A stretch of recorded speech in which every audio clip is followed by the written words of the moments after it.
Hi guys, I thought I'd give you a brief look at where I do my painting. So this is, I do it out in the garage, so there is a fair problem with dust, but anyway, I'm just not prepared to paint with lacquers and that inside the house, so I just got to put up with it. And then, to be honest, it's not that big a deal. I'm going to get dust and stuff anyway on it, even if I did it inside, so it works for me out here. So anyway, you can see I've got another paint rack. I built that recently because I got sick of all the paint scattered all over the benches and drawers and stuff. So these are all the paints which I'll never brush paint. They're the only ones that are ever going to be airbrushed. So we've got all sorts of bits and pieces up there. We've got your Tamiya spray cans, which I like to decant and spray through the airbrush. I find they're really good through the airbrush. The next sort of shelf down, we've got our flats and semi-glosses of types various. Prefer the dull coat lacquer as my flat coat. That's my favourite flat coat. But I've got a few other bits and pieces there that I try. Then all the Alclad's superb paint. Some people think it's tricky to use. I find it simple to use. I really like painting with Alclad. It's expensive, but goes a long way. I've got my clear glosses down there, so my favourite's probably the Tamiya X22. It's an acrylic gloss, thin with lacquer thinners. Find it's really good. I've tried the Testers gloss coat lacquer, found it takes an age to dry. Doesn't really gloss up as nice as the Tamiya, so I tend to stick to that. And I do like this Gaia colour from Japan. It's a lacquer, but it's very hot, and I find that sometimes it can... when you spray it on, the underlying colours will come through a top coat. So I'm a bit wary of using it, but it's out of all the glosses I've used, it's the most hardest wearing, and I just wish it wasn't as hot as what it was.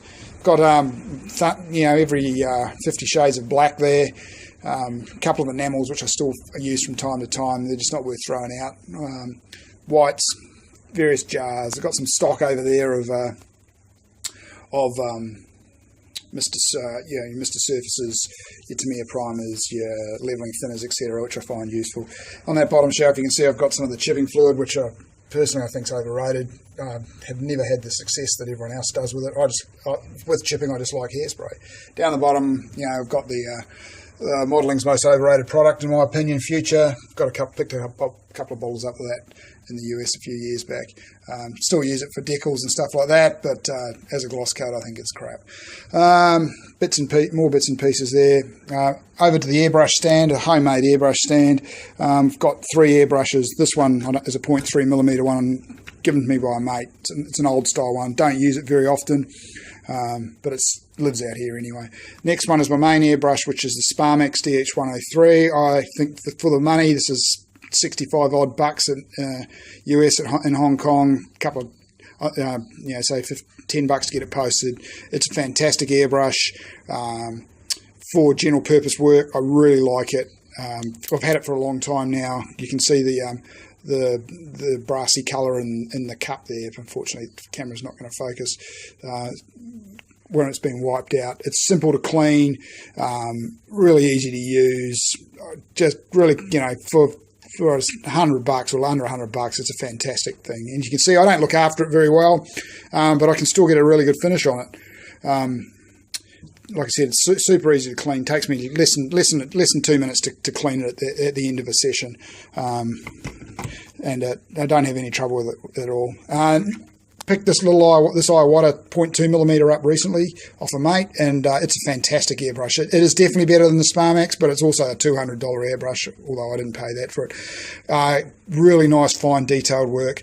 Really like the again, if I would focus, you can see the open sort of nozzle or crown there, which means you can get it nice and close. It's does some good work. I really like using this for fine detailed work. Need to do a bit more. Perhaps I should do some more losers planes and Luftwaffe stuff in, so I can do a bit more modelling. But it's a nice brush. So invested in a couple of extra hoses so I can chop and change. When I did was doing the Jag recently, 2 colours, had the green in one, the grey in the other, could spray the Mr. Colour lacquers. They virtually dry instantly, and if I wasn't happy with the shape, I could then pick up the other colour and tighten it up or spray along the side there. So yeah, really quite handy having the 2 airbrushes ready to go.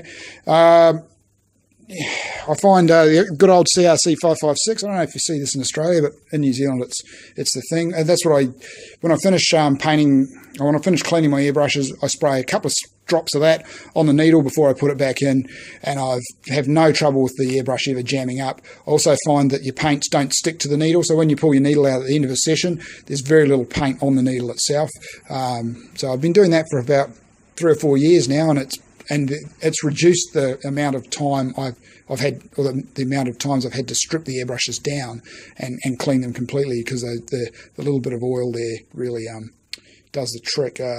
You can use WD-40, there's that RP7, any of that sort of light machine oil seems to be the go, in my opinion. And look, I don't spray water-based acrylics. I find them awful to spray. I find they're so much harder to clean up than the lacquers are, because it bloody takes, you've got to flash a gallon of water through them. So I can't comment on whether the little bit of oil will affect the paint job, but it has no effect on your lacquers or your enamels and stuff like that, the tiny little bit of oil that's on the needle.